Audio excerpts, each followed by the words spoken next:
नमस्कार दोस्तों, स्वागत है आपका अपने प्लेटफॉर्म एनसीईआरटी बाय विक्रम पर। तो आज हम पढ़ेंगे परिमाप और क्षेत्रफल के बारे में। धीरे धीरे पढ़ेंगे, बिल्कुल जैसा कि हम आपको पढ़ाते हैं कि एक बार पढ़ाया जाए, अच्छा पढ़ा जाए, समय लगा लिया जाए, बिल्कुल आराम से हम इसको पढ़ेंगे। तो चलिए शुरुआत करते हैं। और आपके बाकी सब्जेक्ट भी आपको चैनल की प्लेलिस्ट में मिल जाएंगे, डिस्क्रिप्शन बॉक्स में भी आपको बता दिए जाएंगे और कंप्लीट प्लेलिस्ट आप चैनल पे जाके देख सकते हैं। और आपका कोई डाउट हो तो कमेंट में लिखिए कि सर मुझे ये समझ में नहीं आया, अगली क्लास में आपको वो समझा देंगे। ये चीज़ें क्लियर हैं आपकी? तो चलिए, परिमाप और क्षेत्रफल हमें इस अध्याय में, इस चैप्टर में पढ़ना है। परिमाप और क्षेत्रफल, जिनका मैथ कमज़ोर है, कुछ भी नहीं आता, बिल्कुल ये शुरुआत है। तो ये मान लीजिए कि एनसीईआरटी की बेसिक अगर आप कर लेंगे लास्ट तक 10 तक, तो आपका मैथ बहुत अच्छे तरह से हो जाएगा। आपने पहले नहीं पढ़ा, कोई बात नहीं भी, ठीक है। क्या आपको याद है कि एक समवृत्त समतल आकृति का परिमाप क्या होता है? एक एक शब्द आपका क्लियर करता हुआ चलूंगा। तो सबसे पहले चलिए, समवृत्त बंध। ये जो आकृति है, ये मैंने कैसे बनाई है? खुली बनाई है। क्या बनाई है? खुली। क्या आपको दिखाई दे रही है? और ये आकृति क्या है आपकी? ये देखिए, क्लोज हो गया ना, तो इसको हम क्या बोलते हैं? बंद आकृति बोलते हैं। यदि कहीं से हमें इसका स्टार्टिंग पॉइंट मिल जाए ना, तो आकृति बंद नहीं है। ये आकृति देखिए भी, इसका स्टार्टिंग और एंडिंग पॉइंट मिल रहा है ना, तो ये क्लोज नहीं है, ओपन आकृति है। क्या? खुली आकृति है। और मैं ऐसे करके बना दूं कोई आकृति, तो ये देखिए, इसका कोई आपको स्टार्टिंग और एंडिंग पॉइंट नहीं मिल रहा ना, तो ये क्लोज आकृति है, जिसको समवृत्त भी बोलते हैं। क्या बोलते हैं? समवृत्त। तो हम आ जाते हैं कि आकृति का परिमाप क्या होता है। आइए हम अपनी समझ को ताज़ा करें। किसी भी बंद समतल आकृति का परिमाप उसकी सीमा के साथ साथ तय की गई वह दूरी है जब आप उसके चारों ओर एक चक्कर लगाते हैं। ये कहता है कि कोई भी आकृति है, एक बार इसका साइज में थोड़ा सा बड़ा कर लेता हूं। जैसे आपने ये आकृति दिखाई दे रही है आपको, ये कहता है परिमाप क्या होता है कि हम इसकी बाउंड्री के साथ साथ चले हुए, यहाँ से इस प्रकार से चले दूरी मापते हुए, और इस वही आ जाए वापिस, तो ये इसका परिमाप होता है। कहने का मतलब है, जो उसकी बाउंड्री की दूरी होती है ना, वही क्या होता है? उस आकृति का परिमाप होता है। मतलब आपको बाउंड्री की, उसकी जो चारों तरफ जो बाउंड्री है, उसकी आपको क्या करनी है? दूरी निकालनी है। एक बहुभुज अर्थात रेखाखंडों से बनी एक बंद समतल आकृति के लिए परिमाप इसकी सभी भुजाओं की लंबाइयों के योग के रूप में परिभाषित किया जाता है। जैसे इसकी बाहरी सीमा के साथ साथ कुल दूरी। आपको दो बता दिया। यदि रेखाखंड से बनी है ना, किससे बनी है? रेखाखंड से, लाइनों से कोई आकृति बनी है इस प्रकार से,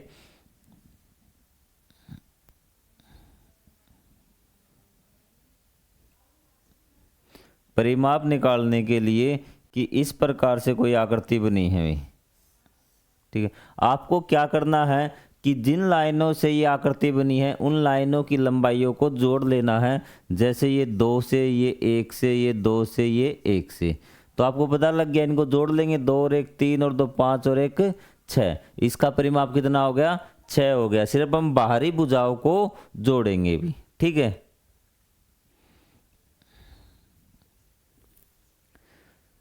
बहुभुज का परिमाप उसकी सभी भुजाओं की लंबाइयों का योगफल। बहुभुज क्या होता है? इसको जो बोलते हैं ना, जैसे ये आकृति है, एक त्रिभुज है, तो इसकी ये एक भुजा, ये दो भुजा, ये तीन भुजा, ठीक है। बहुभुज क्या? वो आकृति जो दो से अधिक भुजाओं से मिलकर बनी होती है। तो बहुभुज का जो परिमाप है वो आप कैसे निकालेंगे? वो परिमाप आप उसकी सभी भुजाओं की लंबाइयों का योगफल, मतलब उसकी जितनी भी भुजाएं हैं उनको आप क्या कर देंगे? जोड़ देंगे। अब आपके सामने किसी प्रकार का कोई डाउट नहीं हो, जल्दी से इसका परिमाप बताइए कितना होगा भी। तो आपको पता, बाहरी भुजाओं की लंबाई दे रखी है ना। अभी मैं यूनिट नहीं लिख रहा इसके साथ, चलो मीटर लिख देता हूँ। आप कहोगे सर ये क्या है? तो ये मीटर है भी सारे। तो आपको पता है कि बाहरी भुजाओं को जोड़ना, परिमाप निकालना, तो 4 और 2 6 और 5 11 और 3 14 कि तो कितना आ गया इनका परिमाप? 14 इनका परिमाप हो चुका है। अब ये तो हमने निकाल लिया सीधा तरीका कि परिमाप कैसे निकालते हैं। कोई भी आकृति आपको दे रखी है उसकी बाहरी भुजाओं को जोड़ दीजिए, लेकिन आकृति क्या होनी चाहिए, बंद होनी चाहिए, क्लोज होनी चाहिए। क्लियर हुई चीज। अब आयत का परिमाप हम जानेंगे भी। आयत का परिमाप, आयत आपने पता होगा सबको, नहीं पता होगा आपने आयत अब तक। आयत एक ऐसी आकृति होती है इस प्रकार की जिसकी आमने सामने की भुजाएं बराबर होती है। आप दो चीज आयत के बारे में याद रखिए, अगर कोई पूछे आयत क्या होता है, जिसकी आमने सामने की भुजाएं बराबर होती हैं और प्रत्येक कोण 90 डिग्री का होता है। अभी ये इसके कोण होते हैं। 6th क्लास में आप आए हैं तो ये जो चारों कोण है ना, ये कितने के होते हैं, 90 डिग्री के हो गए। ठीक है, तो यहाँ मैं लिख देता हूँ, आप नोट भी कर लेना आयत के बारे में कि प्रत्येक कोण कितने का होता है, 90 डिग्री का, और आमने सामने की जो भुजाएं होती है बराबर होती है, उसको आयत बोलते हैं। क्लियर हुई बात। तो हमें इस आयत का परिमाप निकालना है। क्या निकालना है, आयत का परिमाप हमें निकालना है। ये देखिए, अब आयत का जो परिमाप, एक आयत आपने बना लिया ABCD। क्या बना लिया, ABCD। इसकी लंबाई और चौड़ाई 12 और 8 सेंटीमीटर। अब बच्चे इसमें फंसते क्रमशः में। देखो कितनी छोटी छोटी बातें। आपको क्रमशः से पहले देखना क्या दे रखा। अगर किसी मैथ के क्वेश्चन में क्रमशः है तो उसमें आपको क्या करना है, क्रमशः से पहले देखना है क्या है, लंबाई और चौड़ाई है ना, और फिर आपको बाद में देखना। इसका मतलब लंबाई 12 है, जो पहले चीज़ दी हुई है वो पहले ही लिखी हुई होगी, जो बाद में दी गई होगी तो वो बाद में लिखी हुई होगी भी। क्लियर हुई ये चीज़। क्रम से एक बार और आएगा तो एक दो बार और बता दूं, आपको क्लियर हो जाएगा कि दो संख्याएं दे रखी है ना, तो 12 और 8 आपको देखना है 12 और 8 है क्या। तो क्रम से पहले आप देखेंगे, पहले लंबाई है तो पहले लंबाई है 12 सेंटीमीटर, फिर चौड़ाई है तो फिर चौड़ाई है। तो आयत की चार भुजाओं की लंबाइयों का योगफल आपको पता है। आपने आयत बना दिया ABCD, आपको दिख रहा होगा अच्छी तरह से। तो आपको पता है कि आम लंबाई तो ये वाली होगी, जो बड़ी होगी वही तो लंबाई होगी। और आयत को आप हमेशा इस प्रकार से ही बनाएं भी, ऐसे भी आप बना सकते हैं इसको, कोई बड़ी बात नहीं कि आपकी लंबाई ये हो जाएगी, कोई दिक्कत नहीं। लेकिन आप इसी प्रकार बनाइए, क्योंकि लंबाई होती है वो हमारी मैक्सिमम इसी प्रकार से हम लेते हैं। तो ये 12 हो गई लंबाई, चौड़ाई कितनी हो गई, 8 हो गई, हमने यहाँ लिख दिया। तो आमने सामने की भुजाएं तो बराबर होती है, ये भी 12। इसीलिए आपको आयत क्या होता है, एक चतुर्भुज होता है, चार भुजाओं वाला। आयत का नाम आती है आपके दिमाग में, या करते होनी चाहिए। आप कहोगे ये तो दो ही भुजाएं दी, बाकी की दो कहाँ, आपको बताया आमने सामने की ये साइड है वो बराबर होती हैं, ये भी 8 हो गई। क्लियर है। अब आपको क्या बताया था, अब आपको ये बताया था परिमाप हमें निकालना है, तो जो इसकी जो चारों साइड है ना उनको जोड़ लीजिए, वो आपका क्या आ जाएगा, परिमाप। तो आयत की जो चारों भुजाएं हैं,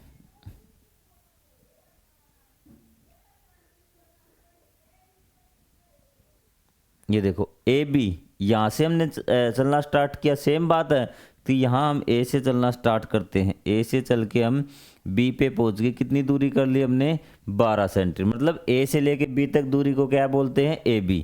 क्या बोलते हैं, AB हमने कर लिया प्लस में। आप यहाँ पर भी देख सकते, दिख रहा, तो AB चल ली हमने। चलो यहाँ मैं आपको निशान लगा देता हूँ कि AB हम चल चुके। फिर B से हम C तक चले, तो ये हमने BC चली, जोड़ दिया। हम जितनी दूरी इसकी बाउंड्री पे चल रहे हैं वो लिखते चल रहे हैं। फिर आप यहाँ चल गए CD, तो आपने CD को जोड़ दिया, और लास्ट में फिर DA आ चुके, आपने DA को भी जोड़ दिया। मतलब इन चारों की आपको जोड़ जो होगा वही इसका परिमाप होगा। जैसे आपको बताया था, किसी भी आकृति की चारों तरफ उसकी जो बाउंड्री पे या सीमा पे हम चलते हैं ना, तो वो दूरी क्या होती है, उसकी कुल दूरी परिमाप होती है। हमने उसी प्रकार एक परिमाप था ABCD, इसकी दूरी निकाल ली। अब ये पता है AB आपको कितनी है, 12 है, पता है ना AB का। A से ले तक BC कितनी, 8, CD कितनी है, 12, और DA कितनी है, 8। ये सारी चीज़ें आपको पता है।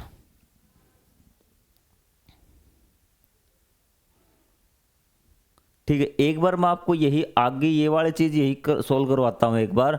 तो इसका जो है, ताकि आपको समझ में आ जाए, ए बी कितनी है 12, बी सी कितनी है 8, सी डी कितनी है 12 और डी ए कितनी है 8, डी ए ये लिख ली। 12 12 24, ये टोटल आपका आ जाएगा 40। क्या आ जाएगा 40। तो इसका परिमाप कितना आ गया 40। अब हम थोड़ा सा और तरीका देखते हैं। क्या हम यही तरीका बार बार लगाते रहेंगे क्या? ये तो बच्चों वाला तरीका है। अब हमें कक्षा 6 में आप आ चुके हो और आपको फार्मूलों के ऊपर जाना कि फार्मूले आपको किस प्रकार से सोल्व करने हैं। देखिए आपने ऊपर देखा होगा ना, तो आपने यही लिखा होगा A B plus B C plus A B plus B C. ऐसा क्यों लिख दिया आपने? ठीक है, तो इसको छोड़िए आप, मैं एक बार उसी चीज को दोबारा बना लेता हूं। यह चीज आपको मैं अलग से सॉल्व करवा देता हूं ताकि आपको किसी प्रकार का कोई कंफ्यूजन न हो।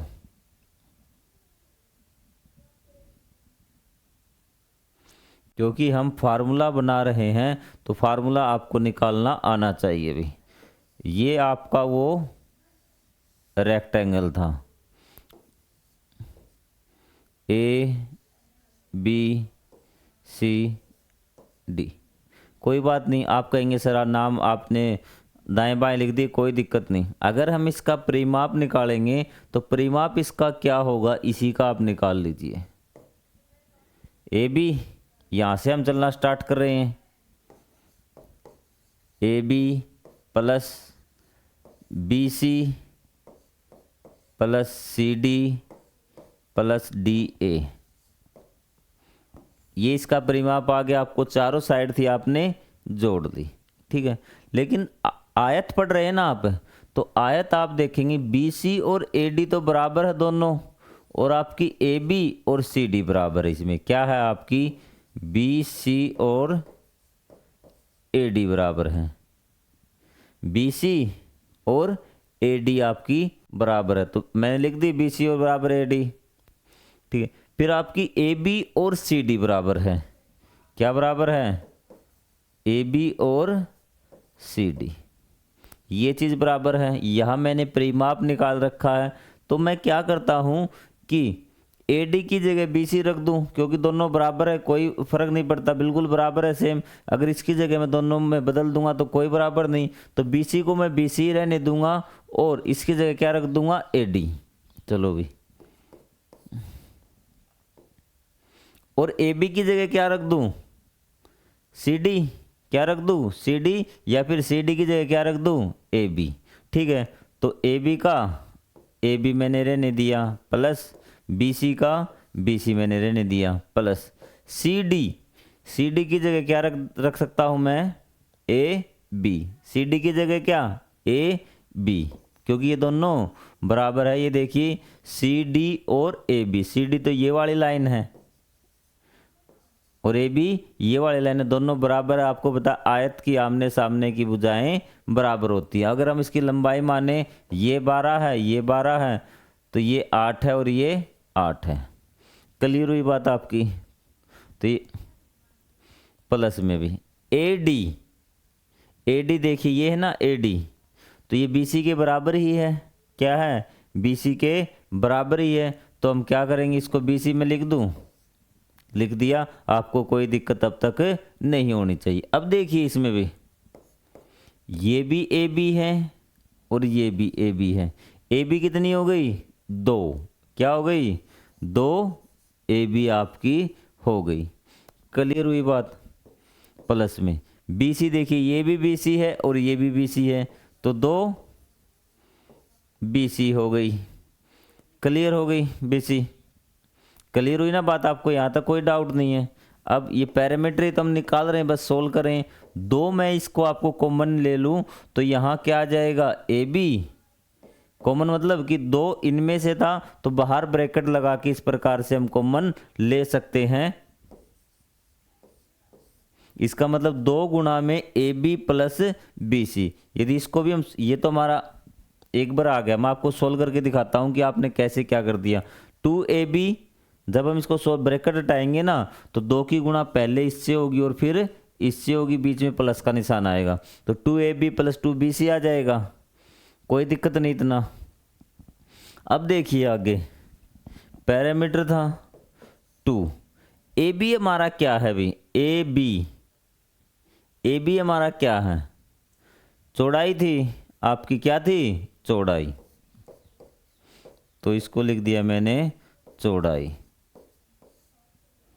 प्लस में BC क्या थी हमारी, BC थी लंबाई, क्या थी, लंबाई, इसको आगे पीछे लिख दो आप, कोई बात नहीं, लंबाई को पहले चौड़ाई को पहले, कोई फर्क नहीं पड़ता। तो हमारा जो ये फॉर्मूला आ गया, P बराबर क्या आ गया, 2 इंटू में लंबाई प्लस में चौड़ाई, और ये फार्मूला हमारा किसका आया है, आयत का परिमाप का फार्मूला हमारा आया है। यदि हमें आयत का परिमाप हमें निकालना है तो हम सीधा कर देंगे, जो हमारा 40 आया था ना, तो देखिए अब कैसे आपको करना है। क्यों, आपने परिमाप याद है जिसमें हमने साइड जोड़ी थी, परिमाप याद होगा आपको जिसमें हमने साइड जोड़ी थी भी, तो ये कितनी थी आपकी 12, ये कितनी थी 12, ये 8, ये 8, यही थी।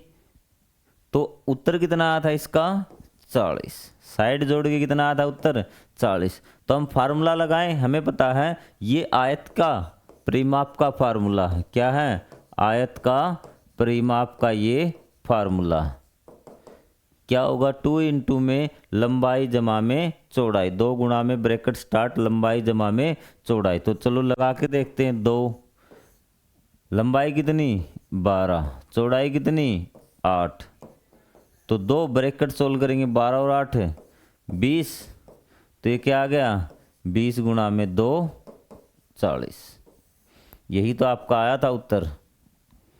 क्लियर है। एक और पॉइंट आपको सोल्व, ताकि आपको समझ में आ जाए, ये क्या है बेटा आपको दिखाई दे रहा है, आप कहेंगे सर ये आयत है, क्या है आयत, तो इसकी लंबाई 6 ले लें और चौड़ाई 3 ले लें, तो आपको पता है कि आमने सामने की भुजा बराबर होती है 6। तो हम परिमाप निकालें, एक बार जो हमारा देसी तरीका है उससे हम निकाल लेते हैं कि यहाँ से चलेंगे, कितना हो गया 6, यहाँ तक आगे कितना हो गया 9, यहाँ तक आए 9 और 6 15, 15 और 3 18, कितना आ गया हमारा 18, परिमाप कितना आ गया 18। अब आपको आयत का परिमाप निकालने का फार्मूला पता है ना, तो उसमें हम क्या करेंगे, आयत का परिमाप P बोलते हैं इसको, चाहे आप पै लिख लेना, 2 इंटू में लंबाई प्लस में चौड़ाई, ये चीज़ क्लियर हुई आपकी। अब आपको पता है कि 2 तो आपका 2 ही रहेगा, लंबाई कितनी दे रखी है 6, प्लस में चौड़ाई कितनी दे रखी है आपको 3, तो P इज इक्वल टू 2 गुणा में 6 और 3 कितने 9 18। तो क्या आपको ये चीज़ समझ में आ गई। अगर आपको कोई आयत का परिमाप निकालने के लिए बताता है तो आप ये वाला फार्मूला लगा के आयत का परिमाप निकाल देंगे। क्लियर हुआ। चलो चलते हैं अब हमारी वापिस एक्सरसाइज की तरफ।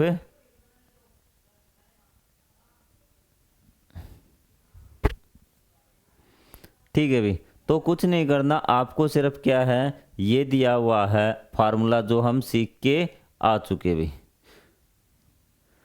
आयत का परिमाप लंबाई जमा में चौड़ाई, आयत का परिमाप उसकी लंबाई और चौड़ाई के योग का दुगना होता है। मतलब कहने का मतलब है कि आयत का परिमाप निकालना है आपको, फार्मूला याद करवा दिया, लंबाई और चौड़ाई को जोड़ लीजिए, उसको 2 से गुणा कर दीजिए भी। ठीक है, लंबाई और चौड़ाई क्या करनी है आपको, जोड़नी है और 2 से गुणा करनी है। आपसे पूछे आयत का परिमाप क्या होता है, कि कहता है कि लंबाई और चौड़ाई का 2 गुना, 2 गुना मतलब 2 से गुणा करनी है लंबाई और चौड़ाई के योग का, लंबाई और चौड़ाई के योग का 2 गुना, मतलब कि उसका डबल होता है। लंबाई और चौड़ाई जोड़ के 2 से गुणा कर दीजिए, आपका क्या जाएगा, आयत का परिमाप आ जाएगा। अब हम बात करते हैं वृक्क की भुजा भी, वृक्क का परिमाप। तो आपको वृक्क के बारे में पता होगा, मान के चलता हूँ कि आपको वर्ग के बारे में पता होगा।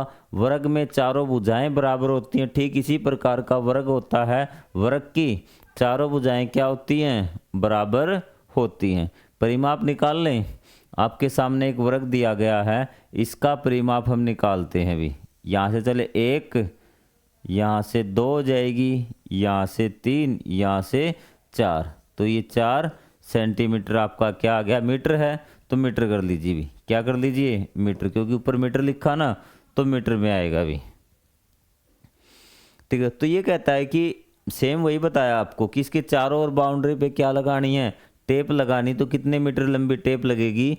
तो इसने बताया कि यहाँ से हम घूम लेंगे तो 4 सेंटीमीटर टेप लगेगी भी। तो मतलब हमें चारों साइड का योग चाहिए। क्लियर है कि 1 मीटर, 2 मीटर, 3 मीटर और ये 4 मीटर आपका इसका परिमाप हो जाएगा। आपको क्या बताया था परिमाप निकालने का? कि उसकी जो भुजाएं हैं ना, उनका जोड़ कर लीजिए, चारों भुजाओं का। तो ये हो गया आपका।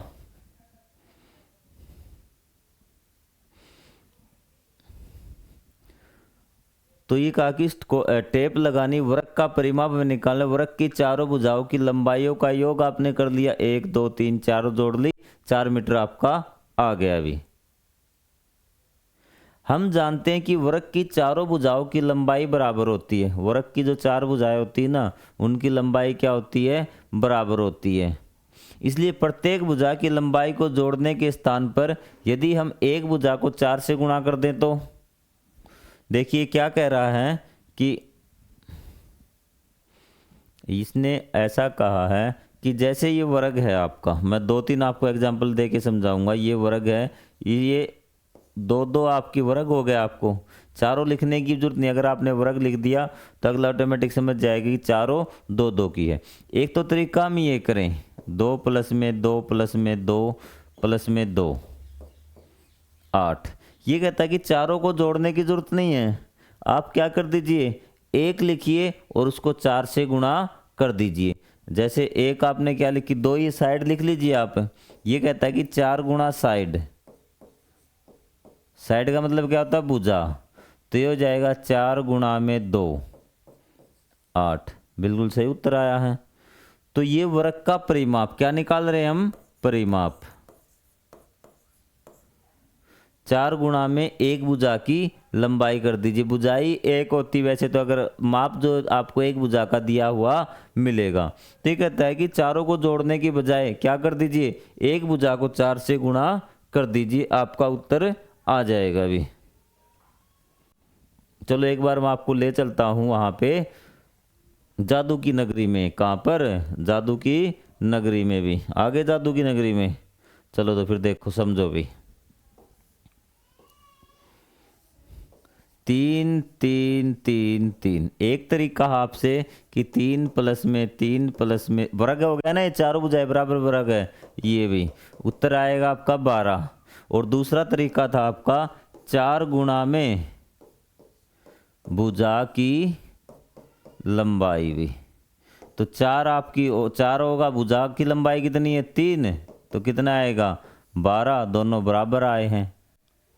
क्लियर है? तो आपके पास 2 फॉर्मूले आ चुके हैं, एक वर्ग का परिमाप और एक आपका आयत का परिमाप।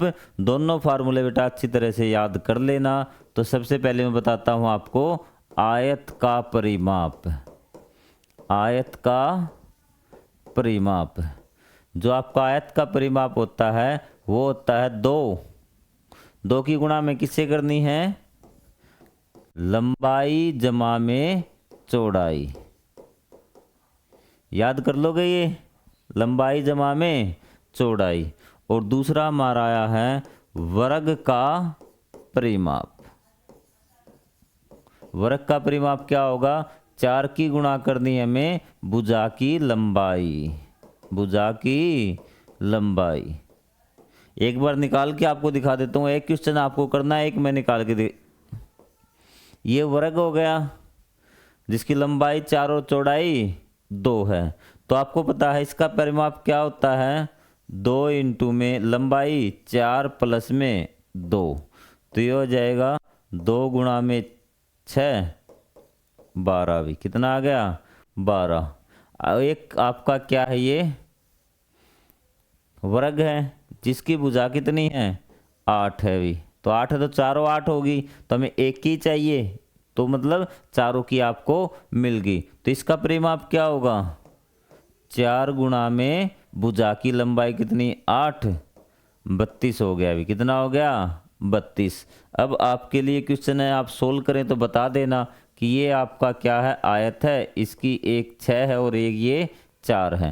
तो इसको आपका पैरामीटर बताना आपको, और एक इसी प्रकार आपका क्या है, वर्ग है, तो ये इसकी 5 सेंटीमीटर एक भुजा है। तो आपको इसका भी क्या बताना है, पैरामीटर बताना है, परिमाप बताना है भी। ये चीज़ क्लियर हुई। तो चलिए अब हम वापस चलते हैं हमारे घर। अब आ गया हमारे पास त्रिभुज का क्षेत्रफल, सॉरी त्रिभुज का परिमाप। आज हम परिमाप कंप्लीट करेंगे, थोड़ा सा टाइम लगता है तो लग जाए भी। अगर मेरे पास टाइम है तो आपके पास तो टाइम होना ही होना चाहिए। एक त्रिभुज पर विचार कीजिए जिसकी त्रिभुज की 3 भुजाएं होती हैं। तो ये 5, 4 और 7 सेंटीमीटर है, तो तीनों को जोड़ देंगे। मैं तो यही बताया गया है परिमाप निकालने का तरीका, कि यहाँ से चलिए इसकी पूरी बाउंड्री आप नाप दीजिए। 5 और 4 9, 9 और 7 16 सेंटीमीटर इसका परिमाप आ गया। इस बात में तो आपको कोई डाउट नहीं होना चाहिए। त्रिभुज का परिमाप क्या होगा, तीनों भुजाओं की लंबाइयों का जोड़ भी। क्लियर है। फार्मूला कोई बनेगा तो हम देखेंगे।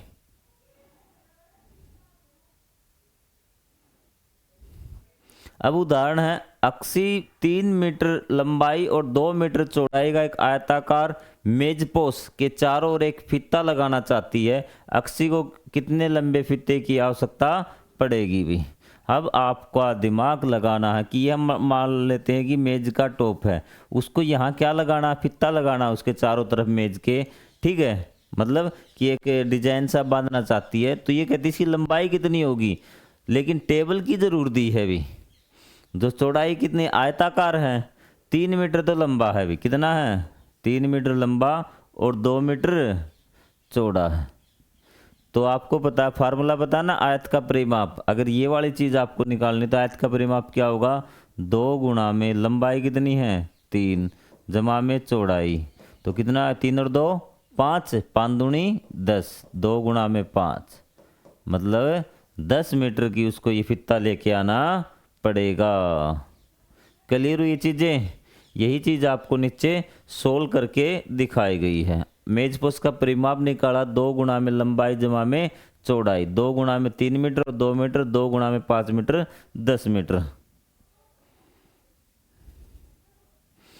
अब कहती है कि ऊषा है 75 मीटर वर्गाकार। वर्गाकार मतलब वर्ग है, और मीटर की जो साइड है ना, तो वो कितने हैं,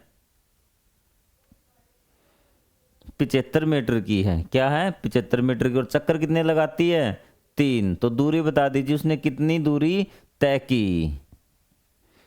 आपको क्वेश्चन समझ में आया क्या, एक बार क्वेश्चन समझ लीजिए, फिर आपको जादू की नगरी में लेके चलेंगे भी। ऊषा 75 मीटर भुजा वाले एक वर्गाकार पारक के चारों ओर 3 चक्कर लगाती है। टोटल दूरी बताइए भी। तो आपको जादू की नगरी पे जाना ही होगा भी। चलिए भी चलते हैं।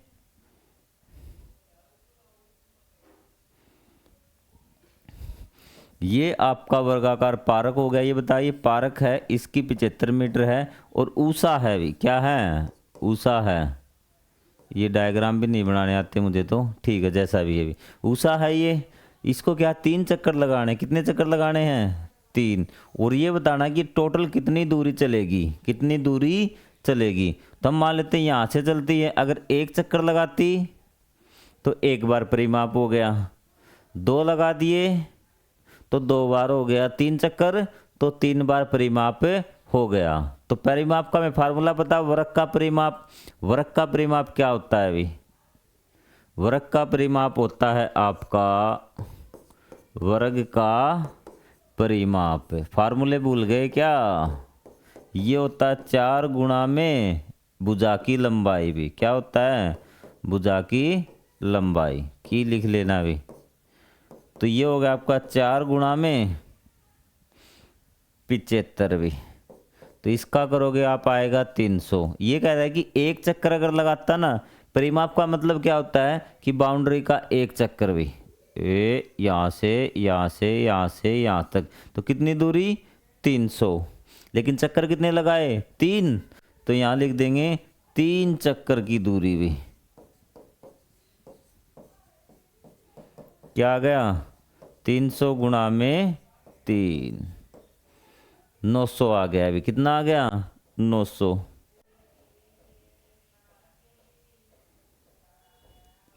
कितनी दूरी 300, यही चीज़ आपको समझाई गई है अभी।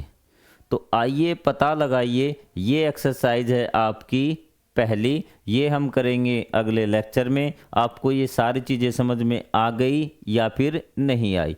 नहीं आई हो तो आप दोबारा देख लीजिए, फिर भी नहीं आई हो तो आप कमेंट बॉक्स से आपके लिए है, आप बता दीजिए कि सर हमें ये चीज़ें समझ में नहीं आई। क्लियर है बातें? जय हिंद, जय Bharat, thank you very much.